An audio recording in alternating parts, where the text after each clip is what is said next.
آج اہل تشیع میں سے بعض حضرات کہتے ہیں کہ یہ عبداللہ ابن سبا یہ تو افسانوی شخصیت، اس کی حقیقت کوئی تھی ہی نہیں، حالانکہ ان کی اپنی کتاب میں رجال کشی کے اندر اس کا ذکر موجود ہے، اور یہ بھی موجود ہے کہ حضرت علی رضی اللہ تعالیٰ عنہ نے اپنے عہد خلافت میں اسے زندہ جلوایا ہے۔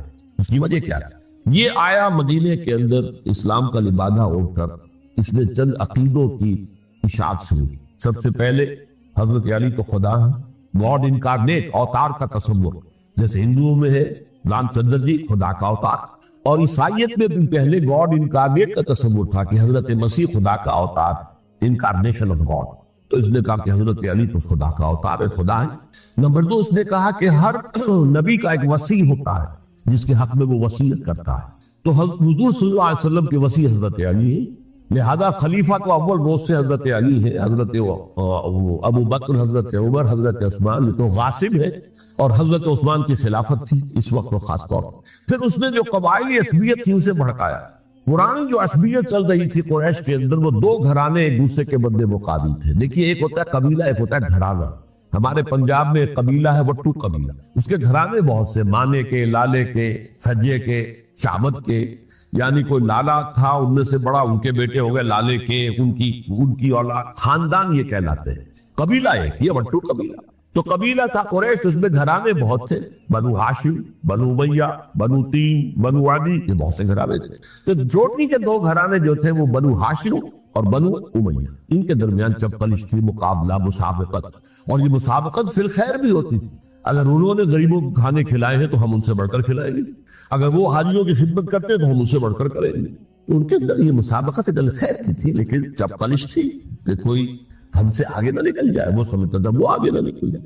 بہرحال اس شخص نے اس پرانی عصبیت کو تازہ کیا کہ حضور تو بنو ہاشم میں سے تھے، لہذا خلافت حق ہے بنو ہاشم، یہ غاصب ہے۔ اس سے پہلے دو خلفاء جو تھے وہ نہ بنو ہاشم سے تھے نہ بنو امیہ سے تھے۔ حضرت ابو بکر بنو تیم میں سے تھے، چھوٹا قبیلہ تھا۔ حضرت عمر بنی عدی میں سے تھے، وہ بھی چھوٹا قبیلہ تھا۔ یہ حضرت عثمان پہلے خلیفہ جو بنو امیہ میں سے تھے، جن کی پرانی چپقلش بنو ہاشم سے تھی۔ اب اس کو موقع مل گیا کہ پرانی قبائلی عصبیت کو بھڑکائے۔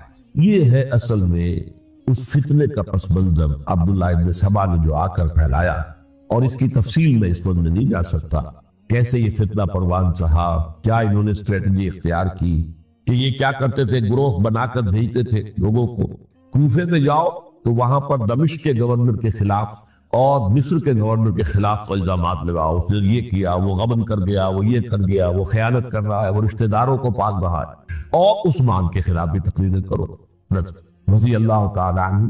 دمشق میں جاؤ تو کوفے کے گورنر کے خلاف، کیونکہ دمشق کے گورنر کے خلاف بات کرو گے تو لوگوں کو معلوم ہوگا کہ یہ جھوٹ بول رہے ہیں، لیکن یہ کہ وہاں تو تم بات کرو کوفے کے گورنر کے خلاف اور مصر کے گورنر کے خلاف اور حضرت عثمان کے خلاف۔ مصر میں جاؤ تو بات کرو کوفے کے اور شام کے گورنر کے خلاف اور حضرت عثمان کے خلاف۔ یہ انہوں نے ایسا اٹھایا، اور اس زمانے میں آپ کو معلوم ہے ذرائع نشر و رسائی تھے نہیں، نہ اس فتنے کی پتہ چل سکا جب تک کہ وہ فتنہ جو ہے پوری طرح برگ و بار لا کر تراور درخت نہیں بن گئے۔ اس کے نتیجے میں حضرت عثمان رضی اللہ تعالیٰ عنہ شہید، اور خلیفہ پھر حضرت علی رضی اللہ تعالیٰ عنہ کو انہی سوائیوں نے، جنہوں نے گھیراؤ کیا تھا، جنہوں نے حضرت عثمان کو شہید کیا، یہی حضرت علی رضی اللہ تعالیٰ عنہ کے ارد گرد ہوئے۔ اور حضرت علی رضی اللہ تعالیٰ عنہ بھی نہیں چاہتے تھے خلافت کی بیعت لینا، لیکن آخر کیا کرتے، کیا وہ امت کو بغیر خلیفہ کے چھوڑتے تھے؟ حضرت زبیر سے کہا گیا، انہوں نے نہیں مانا، رد کر دی بات۔ حضرت طلحہ سے کہا گیا، انہوں نے نہیں مانا، حضرت علی سے کہا گیا، اب عشرہ مبشرہ میں سے یہی تو تھے نا، لہذا انہوں نے تسلیم کر لیا، خلافت ہو گئی۔ لیکن اس کے بعد جو خانہ جنگی ہوئی ہے، اس خانہ جنگی کے نتیجے میں نوٹ کر لیجئے کہ 1,00,000 کے قریب مسلمان ایک دوسرے کی تلواروں اور نیزوں اور برچھیوں اور تیروں سے قتل ہلاک۔ یہ ہماری تاریخ کا تاریخ ترین باب ہے۔ 5 سال، 4.5 سال حضرت علی کی خلافت کے، اور 6 مہینے حضرت حسن کی خلافت رضی اللہ تعالیٰ عنہ۔ اس سے کیا ہوا کہ ایک طرف تو اسلام کی جو توسیع ہو رہی تھی، تھمتا نہ تھا کسی سے سیل رواں ہمارا، وہ سیلاب ہو گیا، انٹرنل سیبوٹاج ہو گئی نا، تو اندر آپسی میں اگر دستوں گریبان ہو گئے تو باہر اب کیا توسیع کرتے ہیں، وہ توسیع کا عمل رک گیا۔ اور یوں سمجھیے کہ جیسے ٹرک اگر کبھی چل رہا ہو، بھرا ہوا ہو، لوڈنگ، اور وہ چڑھائی چڑھ رہا ہو تو اگر کہیں موشن ٹوٹ جائے ٹرک کو رکنا پڑے تو ڈرائیور کے جان پر بن جاتی، اس لیے کہ اس کو دوبارہ سٹارٹ کرنا، اور جبکہ وہ چڑھائی پر ہے، انکلائن پہ آسان کام نہیں ہے، خطرہ ہوتا ہے وہ پیچھے جو ہے وہ نہ جائے، اور پہاڑی علاقوں میں آپ کو معلوم ہے ذرا پیچھے چلے جانے کا مطلب جو ہے بہت خطرناک جو ہے نتیجہ نکل سکتا۔ بہرحال حضرت علی رضی اللہ تعالیٰ عنہ نے اپنے خلافت میں ایک کام یہ کیا، اب اس کی کیا مصلحتیں تھیں یہ تو انہی کے علم میں ہوگا، ہم قیاس کر سکتے ہیں، میں اس طرف میں نہیں جانا چاہتا۔ ابھی تک خلافت کا مرکز تھا مدینہ منورہ، حضرت ابوبکر، حضرت عمر، حضرت عثمان، وہی جہاں حضور صلی اللہ علیہ وسلم رہے تھے اور جہاں پر کہ حضور مدفون تھے، لیکن حضرت علی نے اپنا مرکز جو ہے وہ کوفہ بنا دیا۔ اچھا، اس کی ایک ظاہری وجہ یہ سمجھ میں آتی ہے کہ اسلام کا جو پھیلاؤ ہو گیا تھا، وہ سلطنت اتنی وسیع ہو گئی تھی کہ مدینہ منورہ بہت جنوب میں اور بڑے صحرا کو عبور کر کے جانا ہوتا، کوفہ جبکہ ایسی مقام پر تھا کہ جہاں سے مشرقی راستہ جا رہا ایران کو، عراق کے اندر تو ہے وہ شہر کوفہ، اور ایران اور خراسان اور ہندوستان کو راستہ جا رہا ہے، وہیں سے شمال کی طرف جا رہا ہے، شام کی طرف اور ترکی کی طرف، اور وہاں سے پھر یہ کہ مغربی افریقہ کو بھی کنٹرول کرنا، جو شمالی افریقہ کو وہ بھی آسان تھا۔ بہرحال حضرت علی نے کوفہ کو اپنا مرکز بنایا، اور نتیجہ یہ ہوا کہ سبائیوں کا بھی مرکز وہی بنا، چونکہ انہوں نے اپنے آپ کو گردا گرد رکھا حضرت علی کے رضی اللہ تعالی۔ اب ظاہر بات ہے کسی پرٹیکولر پرسن کے خلاف تو کوئی مقدمہ موجود تھا نہیں، بلکہ جب جنگ جمل ہو رہی تھی، ابھی جنگ نہیں ہوئی تھی، حضرت عائشہ، حضرت طلحہ، حضرت زبیر وہ لے کر آئے تھے لشکر اس مطالبے کے لیے کہ حضرت عثمان کے قاتلوں کو سزا دی جائے، قصاص لیا جائے۔ حضرت علی رضی اللہ تعالیٰ عنہ سے گفت و شنید ہو رہی تھی، حضرت علی جو ہے اس پر آمادہ ہو گئے کہ ٹھیک ہے، میں جو بھی قاتلین عثمان ہے انہیں گرفتار کر کے سزا دوں گا۔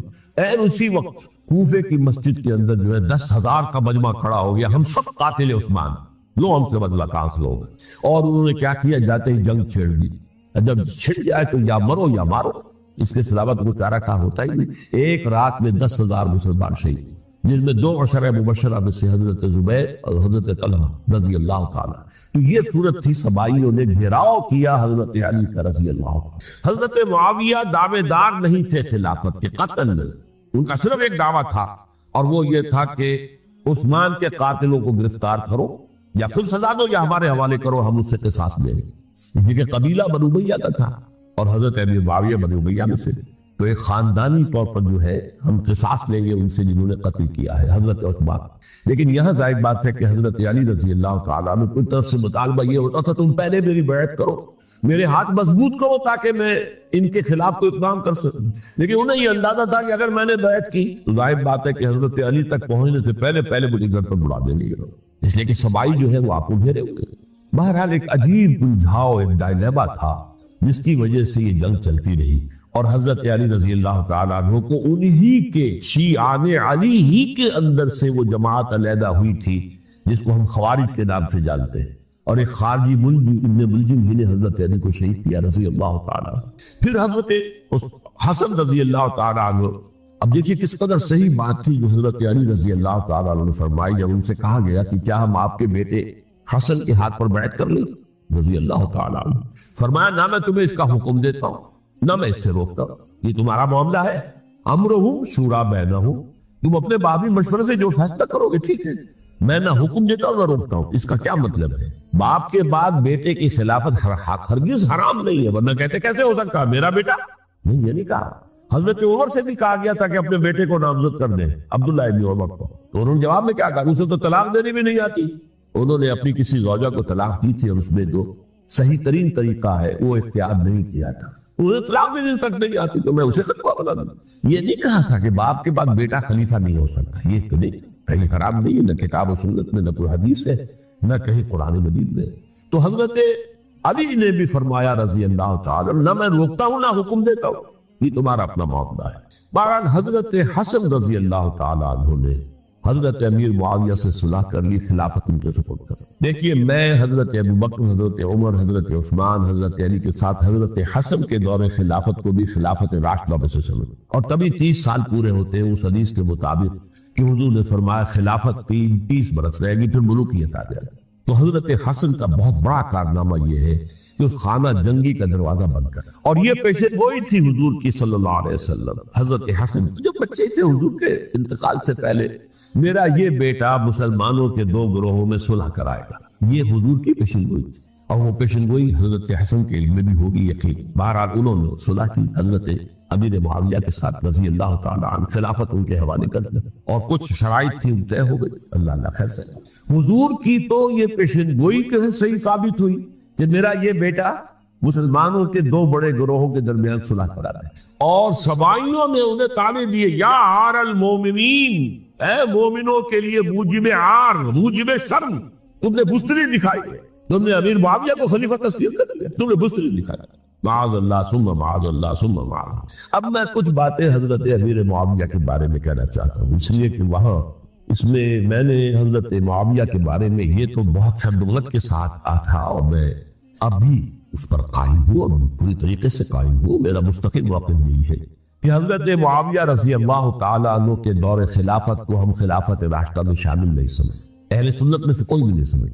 لیکن اس کے ساتھ میں نے حضرت امیر معاویہ کے کچھ مناقب بھی بیان کیے تھے تاکہ پلڑا جو ہے ترازو کا اس کے دونوں پلڑے سامنے آئے. لیکن یہ کہ وہ حصہ میرے اس بیان کا نکال دیا گیا، ختم کر دیا گیا. یہ میں نہیں جانتا کہ اس میں کیا مصلحت دیکھی گئی ہے. اس میں تو کسی کے لیے کوئی معاملہ ایسا نہیں تھا کسی کے جذبات کو جو ہے وہ ٹھیس پہنچانے والا. کیونکہ میں نے کہا وہ خلیفہ راشد نہیں تھی، صاف میں نے کہا، بلکہ وہ دور ملوکیت کا آغاز ان سے ہو گیا. بلکہ جب ایک صاحب نے یہ کہا کہ کربلا کے بعد سے دور ملوکیت آ رہی تھی تو میں نے کہا نہیں جناب، دور ملوکیت تو 20 سال پہلے پوری ہو چکی، شروع ہو چکی. حضرت امیر معاویہ کے بھی 20 سال میں وہ دور ملوکیت میں شمار. انہیں کسر العرب بھی کہا گیا، عرب کے کسرا جو شہنشاہ ایران کا خطاب تھا. حضرت معاویہ رضی اللہ تعالیٰ عنہ کو کسر العرب کہا گیا، عرب کا کسرا یہ. لیکن دوسری طرف یہ ہے کہ وہ صحابی رسول رضی اللہ تعالیٰ حضور کے برادر نسبت بھی ہے، حضور کے سالے، ان کی ہمشیرہ ام حبیبہ حضور کی زوجہ محترمہ ام المومنین ام حبیبہ رضی اللہ تعالیٰ. پھر کس قدر معتمد علیہ تھے حضور کے کہ کاتبان وحی میں شامل تھے. وحی کی کتابت کرنے والے چند لوگ تھے جنہیں کہ حضور کہتے تھے کہ اب یہ آیت لکھ لو. ان میں سے ایک امیر معاویہ رضی اللہ تعالیٰ. تو بڑے توازن کی ضرورت ہے. دیکھیے صحابہ کرام کا جہاں تک تعلق ہے، اہل سنت کا موقف یہ ہے کہ صحابہ کلہم عبود، صحابہ سب کے سب نیک نیت ہے اور ان کی روایت جو ہے قبول کی جائے گی، رد نہیں کی جائے گی، ان پر کوئی جرح و تعدیل نہیں ہوگی، اس لیے کہ ان کا تزکیہ محمد رسول اللہ صلی اللہ علیہ وسلم نے کیا تھا. لہٰذا یہ تو ہو سکتا ہے کہ کسی صحابی سے کوئی خطا ہو جائے، لیکن وہ خطا اجتہادی ہوگی، نیت کی خطا نہیں ہوگی، نیت کی غلطی نہیں. اگر کسی صحابی کی نیت پر حملہ کیا جائے تو یہ اصل میں طعن ہے، حملہ ہے حضور پر کہ وہ تربیت دے نہیں سکے اپنے ساتھیوں کو. معاذ اللہ ثم معاذ اللہ ثم معاذ اللہ. وہ تزکیہ کر ہی نہیں سکے. 3 جگہ جو قرآن میں آیا یتلو علیہم آیاتہ ویزکیہم، تو کیا تزکیہ کیا؟ اگر ان کے قریب ترین ساتھی جو تھے، اگر ان کے اندر بھی بدنیتی تھی اور دنیا کی طلب تھی اور دنیا کے اندر اقتدار حاصل کرنے کا جذبہ تھا، تو پھر کیا تزکیہ کیا؟ معاذ اللہ ثم معاذ اللہ. لہذا صحابہ سب کے سب عدول ہیں اور ان سے اختلاف ممکن ہے، لیکن ان کی نیت پر حملہ نہیں ہو سکتا. تو حضرت امیر معاویہ کی شخصیت ایک چیز ہے، آپ کا دور خلافت دوسری چیز. شخصیت کے اعتبار سے صحابی رسول ہے، برادر نسبتی ہے حضور کے صلی اللہ علیہ وسلم. اور پھر یہ کہ اس قدر معتمد علیہ ہے صحابہ میں سے کہ وہ کاتبان وحی، یہ عام آدمی کے کرنے کا کام نہیں تھا جو وحی کی کتابت کرے، اللہ کے کلام کی. البتہ یہ ہے کہ جیسا کہ انہوں نے عرض کیا، ان کا دور خلافت راشدہ نہیں ہے، وہ ملوکیت کا دور ہے. یہ میں نے عرض کیا، میں نے وہی صاحب نے جب یہ کہا کہ ملوکیت شروع ہو رہی تھی، شروع نہیں ہو رہی تھی، ملوکیت تو 20 سال پہلے شروع ہو چکی تھی. اسی طریقے سے ایک صاحب نے کہا تھا اسلام کو قائم کرنے کے لیے حضرت حسین میدان میں آئے. میں نے کہا یہ بھی غلط ہے، اسلام تو 60 سال پہلے قائم ہو چکا تھا. نبی اکرم صلی اللہ علیہ وسلم کے دست مبارک سے اسلام قائم ہو گیا. جعل حق و زهق الباطل ان الباطل کان زهوقا. پھر 30 برس تک وہ کامل شکل کے اندر قائم رہا.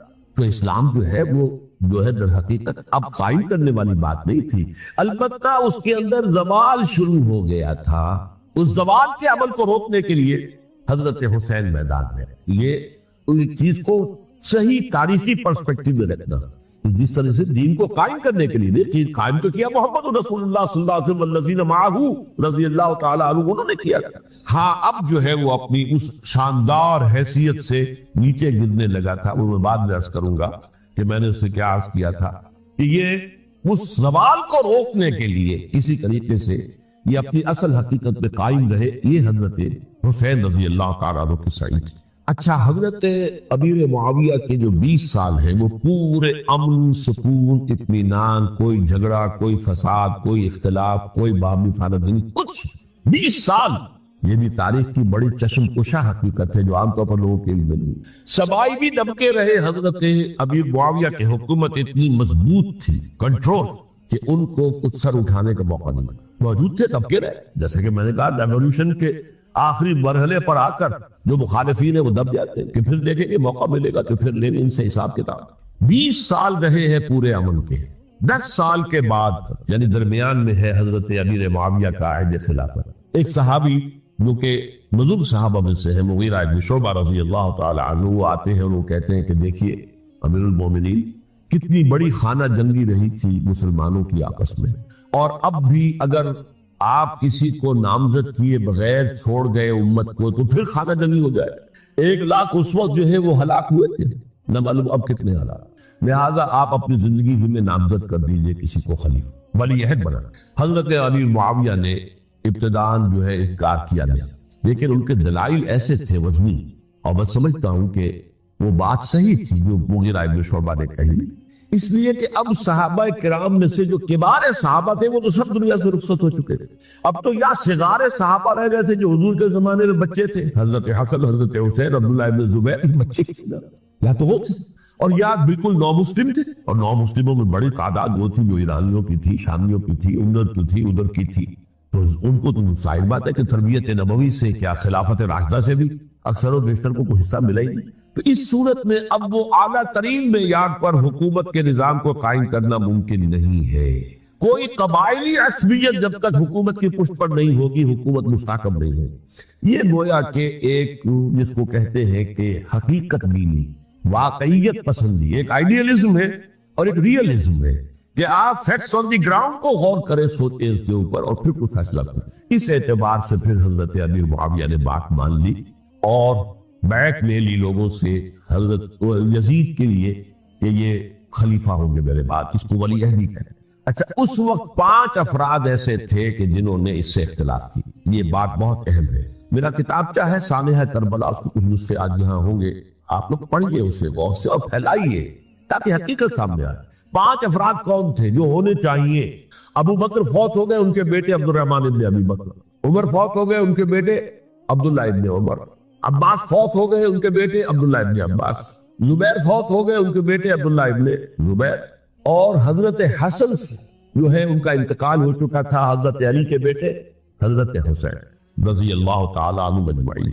حضرت حسن کے بارے میں ایک فریق کا کہنا یہ ہے کہ انہیں زہر دے کر ہلاک کیا، اہل تشیع کے قول پہ، جبکہ اہل سنت کہتے ہیں کہ نہیں، وہ اپنی جو بھی کبھی وہ موت تھی اس سے ان کی وفات۔ لیکن میں اس میں نہیں جانا چاہتا، اس لیے کہ یہ مائکرو ہسٹری جو ہے نا، وہ تو ایک ایک واقعے کے یہ ادھر کی روایات کیا، ادھر کی کیا ہیں، ان کے پاس کیا دلائل، یہ تو کسی ریسرچ اسکالر کا موضوع، میرا موضوع نہیں۔ لیکن بہرحال یہ 5 حضرات تھے جنہوں نے ولی عہدی کی بیعت نہیں کی، لیکن حضرت معاویہ اتنے حلیم الطبع انسان تھے، انہوں نے جبر نہیں کیا، کوئی تشدد نہیں کیا۔ ٹھیک ہے، ولی عہدی کی بیعت نہیں کر رہے، کوئی بات نہیں، میری بیعت تو کی ہوئی ہے نا، ابھی تو میں زندہ ہوں، بات ختم ہو گئی، میری بیعت کو تو نہیں توڑا انہوں نے، فسخ بیعت نہیں کی۔ اس اعتبار سے انہوں نے نہ کوئی تشدد کیا، نہ جبر کیا، نہ کوئی معاوضہ کیا۔ لیکن جب امیر معاویہ کا انتقال ہو گیا، اب ولی عہدی کی بجائے وہ اب خلافت کی بیعت، سب لوگوں نے بیعت کر۔ ان 5 میں سے ایک فوت ہو چکے تھے، حضرت عبد الرحمن ابن ابی بکر فوت ہو چکے رضی اللہ عنہ۔ 4 تھے، ان 4 میں ایک اختلاف ہوا۔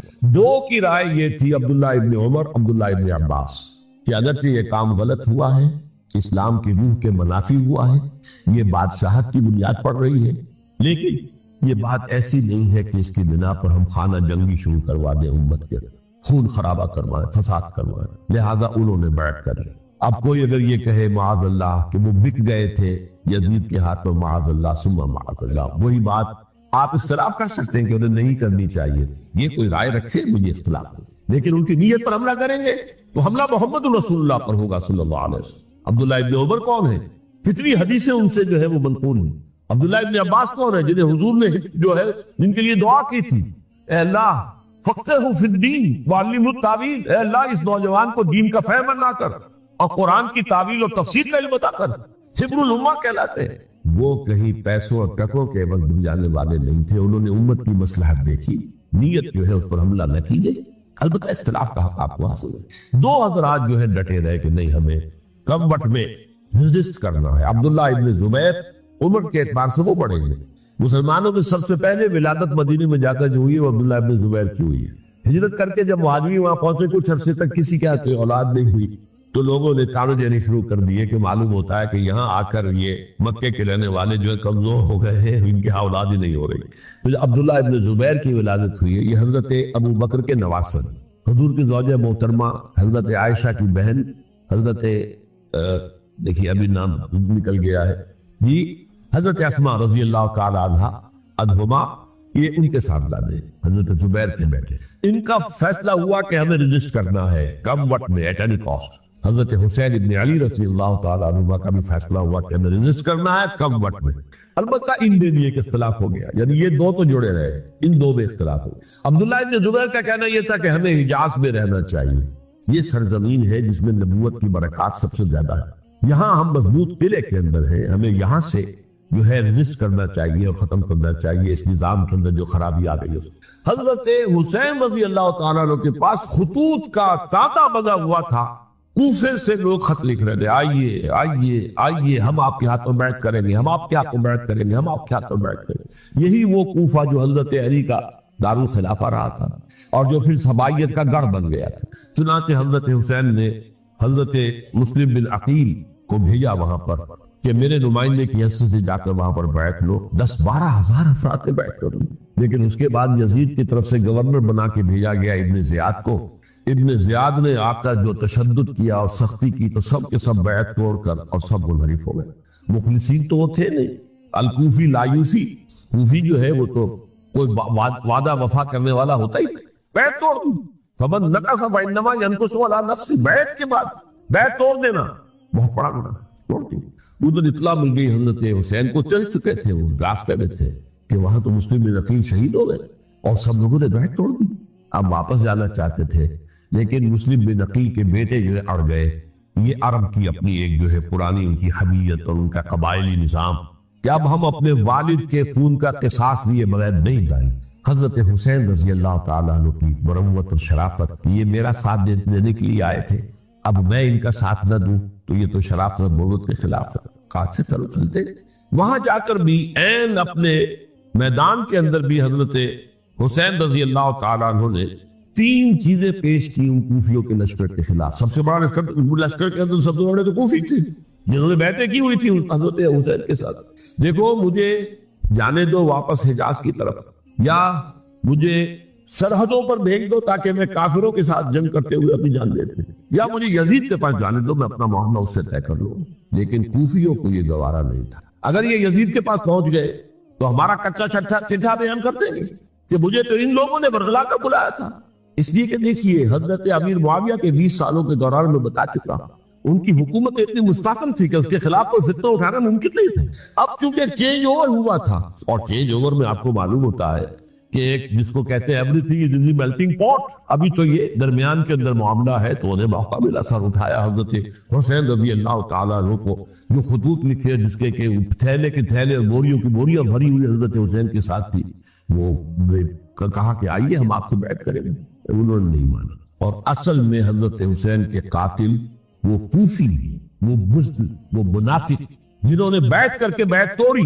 اور اب وہ آ گئے کہ اگر یہ حسین رضی اللہ تعالیٰ عنہ بچ کر کہیں یزید کے پاس پہنچ گئے تو پھر ہمارا کچا چٹھا جو ہے وہ سامنے آ جائے گا اور ہماری پھر شامت آ جائے گا. لہذا انہوں نے قتل کیا حضرت حسین کو رضی اللہ تعالیٰ. ایک بات جو علامہ ڈاکٹر قلب صادق نے فرمائی, اور مجھے میرے علم میں یہ بات پہلے نہیں تھی, وہ یہ کہ حضرت حسین کے قتل کا فتویٰ ایک بہت بڑے مفتی نے لیا تھا. یہ بات بھی ذرا سمجھ لیں, حضرت حسین رضی اللہ تعالیٰ عنہ کے قتل کا فتویٰ ایک بہت بڑے مفتی نے دیا تھا. کیوں دیا تھا؟ اس لیے کہ حضور کی احادیث موجود ہے کہ جب ایک شخص کی ایک خلیفہ کی بیعت ہو جائے تو دوسرا اگر کھڑا ہو تو اسے قتل کر کھلی. اسی لیے ایک بہت بڑے مفسر بھی ہے, فقیہ بھی ہے, قاضی ابن العربی رحمۃ اللہ علیہ. ایک ابن عربی ہے الف لام کے بغیر, ابن عربی, وہ بہت بڑے صوفی ہیں, فلسفی ہیں, اندلس کے. یہ قاضی ابن العربی ہے جنہوں نے قرآن کی تفسیر لکھی ہے اس اعتبار سے کہ صرف ان آیات کی تفسیر جن سے کہ فقہی احکام جو ہے ان کا استنباط ہے. یہ دو تفسیریں اس طور سے لکھی گئی ہے قرآن مجید کی. احکام القرآن ان کا نام ہے دونوں کا، جن میں سے ایک جو ہے قاضی ابن العربی کی ہے. ان کا ایک جملہ نقل ہوتا ہے، قتل الحسین بسیف جدہ، حسین قتل ہو گئے اپنے ہی نانا کی تلوار سے. وہ تلوار کیا تھی؟ جب کسی کی بیعت ہو چکی ہو پھر کوئی کھڑا ہو مدعی خلافت. میرے نزدیک حضرت حسین مدعی خلافت نہیں تھے. یہ بات اس وقت سامنے لوگوں کے نہیں آئی، بلکہ حکومت نے یہ باور کرا دیا کہ یہ تو باغی ہے، یہ مدعی ہے خلافت کے. انہوں نے تو دعویٰ نہیں کیا خلافت، وہ تو صرف اس عمل کو روکنے کے لیے میدان میں آئے تھے.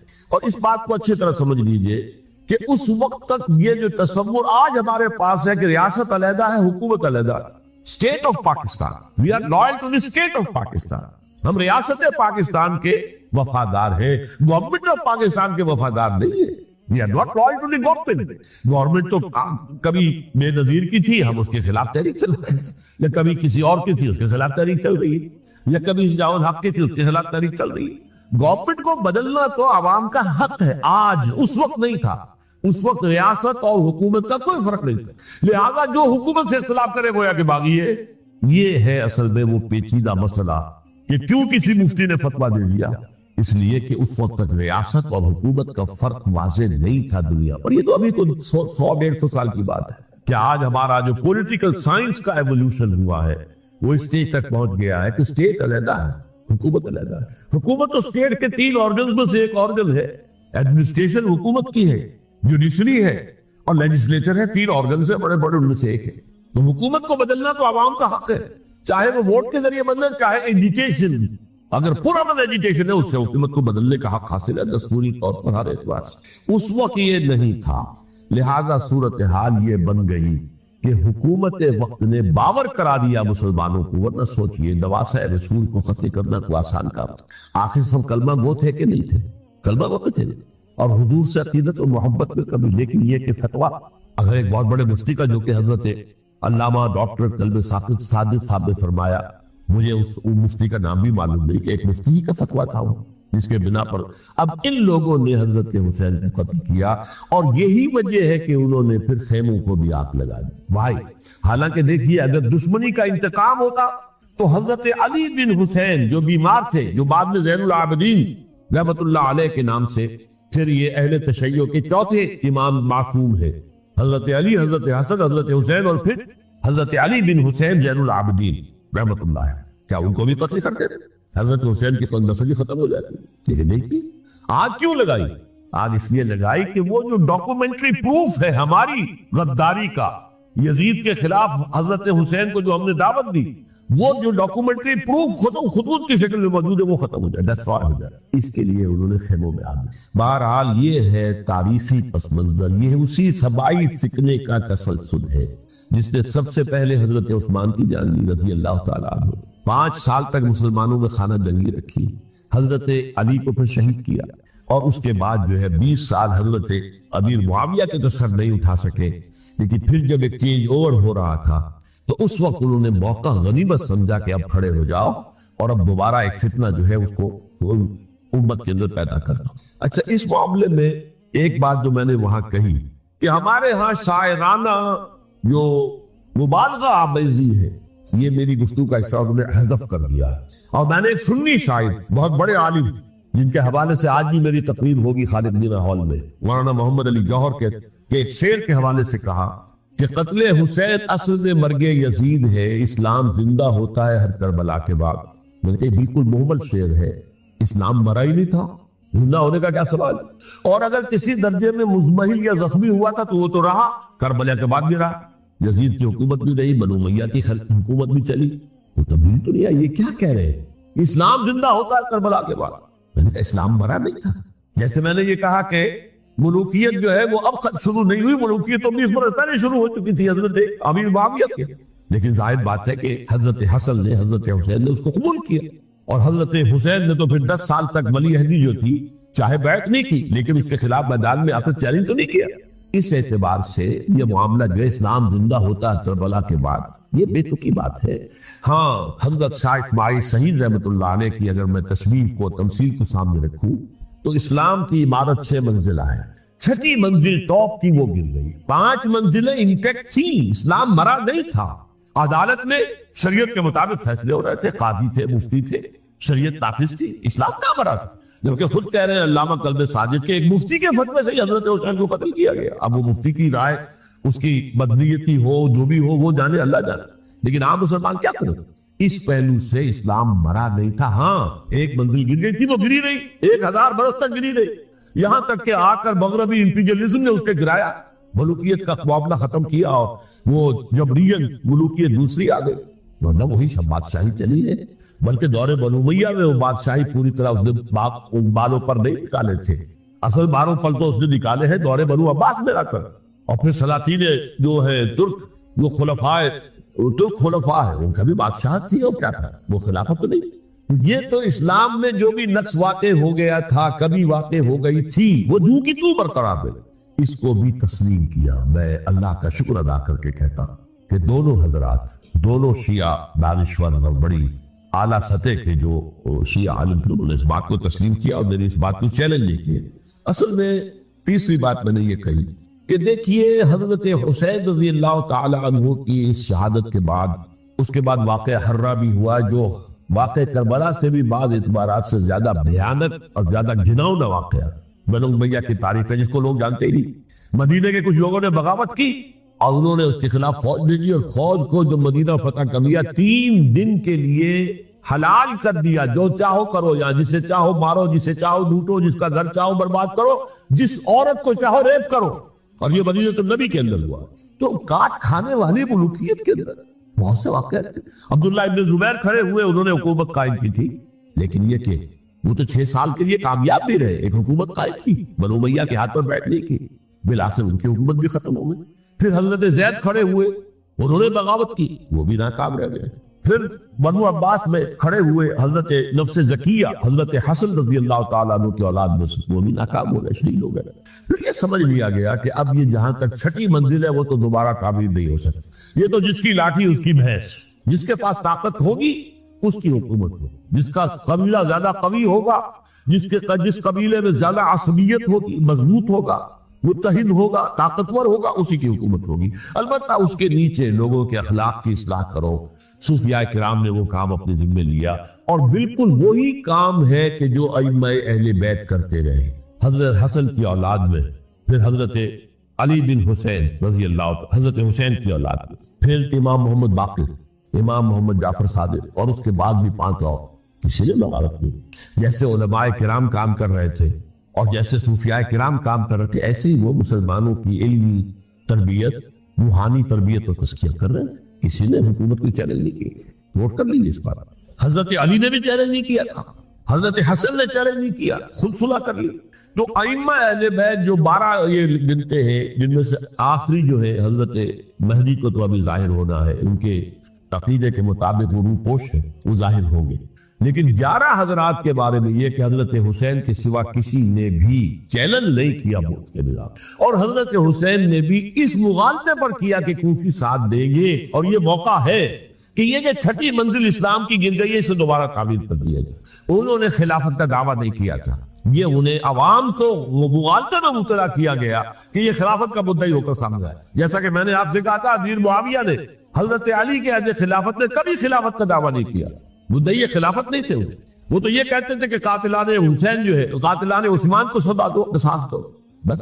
اسی طرح حضرت حسین نے بھی، اب دیکھیے اس ضمن میں اس میں کوئی شک نہیں ہے، حضرت حسین رضی اللہ تعالی عنہ کی جو شہادت ہوئی ہے، ان کے ساتھیوں کی، اعزاء و اقارب کی، تاریخ انسانی میں یہ عزم، ہمت، شجاعت، مثابرت، صبر، استقلال، استقامت، اس کی بہت روشن مثال، بہت روشن مثال ہے، بہت روشن مثال ہے۔ لیکن اس سے تاریخ کی رفتار پر کوئی اثر نہیں، وہ جو ملوکیت آ گئی تھی وہ اور گہری سے گہری ہوتی چلی گئی۔ واقعہ کربلا کے بعد تو واقعہ حرہ ہوا، میں نے گنوا دیا، اس سے زیادہ تو میرے خیال میں کہ اور ہمارے لیے لائق شرم جو ہے وہ واقعہ ہے ہی نہیں۔ اس پہلو سے